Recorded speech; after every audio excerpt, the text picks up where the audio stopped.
সিনেমাখনৰ নাম blue film আৰু তাৰে প্ৰমোচনেল আমি এটা শ্বুট কৰি আছো।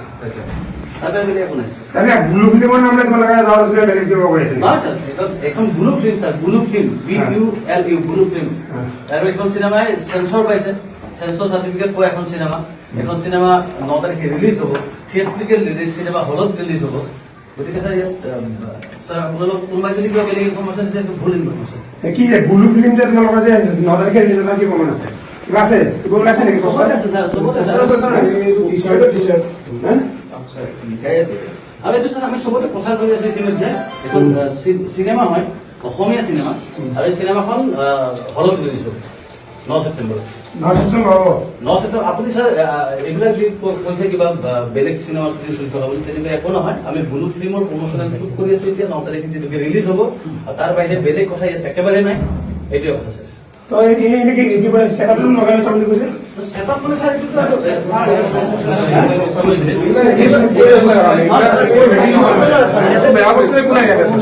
চিনেমাখনৰ প্ৰমোচনেল কাম কৰিছো, শ্বুটিং বেলেগ ঠাইত হৈছে স্যাৰ। আৰু আপোনালোক যোনে ইনফৰমেশ্যন দিছে কিবা ব্লু ফিল্মৰ শ্বুটিং চলি থকা বুলি, এইটো ভুল ইনফৰমেশ্যন দিছে স্যাৰ। এইটো এখন স্যাৰ এখন তোমালোকে যে মাৰ্কেটত কৈ কৰিছা কিবা প্ৰাগৰ এৱাৰ্ড পাইছে কিবা পাইছে। সেইটোৱেতো স্যাৰ, এইটোৱে প্ৰাগত আৰু এৱাৰ্ড এনে পাব নেকি স্যাৰ চিনেমা? ক'ত এডিটিং চাইড ক'ত পালো? ক'ত এডিটিং? বেলেগ চাইড স্যাৰ, এডিটিংটো বেলেগ চাইডত হৈছে হয়। খোলা আছে এতিয়া? থাকিব স্যাৰ। এতিয়া স্যাৰ এতিয়া এখন স্যাৰ চিনেমা আপোনাৰ স্যাৰ এনে স্যাৰ আপোনালোকে হেৰি কৰিছে প্ৰাগ চিনে এৱাৰ্ডত 2022 চনৰ শ্ৰেষ্ঠ অসমীয়া চিনেমা বঁটা পোৱা চিনেমা স্যাৰ। নহয় তুমি ক'লে কেনেকে মানিম এতিয়া? তুমি আমি সকলোৱে আছো ন, আমি সকলোৱে একেলগে মিলি দেখিলে লাগিছে আমি একেলগে মিলি চিনেমাখন বনাইছো। ডিঅপি কোন মানে কেমেৰা কাম কোনে কৰিছে? কি নাম তোমাৰ? চন্দ্ৰ কুমাৰ। আৰু কোন তুমি কোনা? তোমাক তো দেখা যায় পুৰা মাত্ৰ লাগিছে নাম্বাৰ। এও কথা কৈছো স্যাৰ, এও অপূৰ্ব বৰ্মন, আৰু এও এই ব্লু ফিল্ম চিনেমাখনৰ এক্টিং কৰাৰ কাৰণে বেষ্ট ছাপৰ্টিং এক্টৰৰ বঁটা পাইছে স্যাৰ। এজন চাংকু নিৰঞ্জন আছে, ই স্যাৰ আপোনাৰ নেশ্যনেল স্কুলত NSDৰ পৰা পাছ আউট স্যাৰ, অভিনয় কৰে এক্টিং।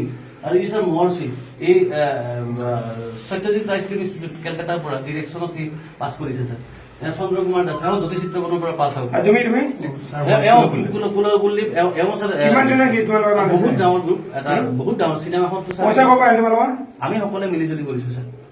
আমি সকলোৱে মিলিজুলি কৰিছো, তেনেকে প্ৰডিউচাৰ বুলি বিশেষ কোনো নাই, আমি চবে মিলিজুলি কৰিছো। আপোনালোক আহক, আপোনাকো মাতিছো স্যাৰ। আপোনাৰ ৰিলিজ কেতিয়া হৈছিল? 9 ছেপ্টেম্বৰত আপোনালোক আহক। মানে কেনেকে হ'ব, ক'ত হ'ব? মানে চিনেমা হলত হ'ব স্যাৰ। চিনেমা হলত পাক্কা চিনেমা হলত হ'বতো? অসমৰ চিনেমা হল 9 ছেপ্টেম্বৰত স্যাৰ আপোনালোকে চাওক চিনেমাখন, তাৰপিছত আপোনালোকে ক'ব যে আমি ভাল কাম কৰিছো নে বেয়া কাম। কিবা সময় কিবা নিৰ্ধাৰণ আছে? সময়বিলাক আগদিনা গম পোৱা যাব স্যাৰ। এবাৰ আহিবতো? আহিব স্যাৰ, আহিব। চাবা কিন্তু ডিউটিৰ কথা আছে কিন্তু একদম স্যাৰ। নহলে কিন্তু তোমালোকে গোটেইকেইটা এই গোটেই বিল্ডিং আৰু চুইচ কৰিম কিন্তু দেই। তেনেকুৱা আপোনালোকে সুযোগ নাপায়, কাৰণ আমি বেয়া কাম কৰা নাই। এখন অশালীন চিনেমা, অসভ্য চিনেমা নহয়। চিনেমাখনে বৰং বহুত ভাল কথা কৈছে, চালে স্যাৰ গম পাব। নামটোৰ কাৰণে কিবা কনফিউজন আছে। একচুৱেলি আমাৰ বহুত ফোন আহি আছে, অজস্ৰ ফোন আহি আছে যে ইয়াতে বাৱাৰ পাৰ্টি লৈছে, কিবা ব্লু ফিল্ম বনাই আছে।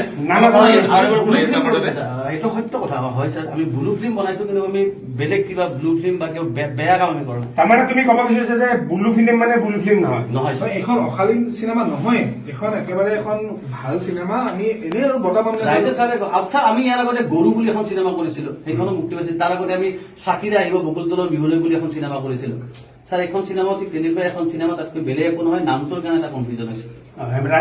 নামটোৰ কাৰণে মানুহৰো কনফিউজন হৈছে।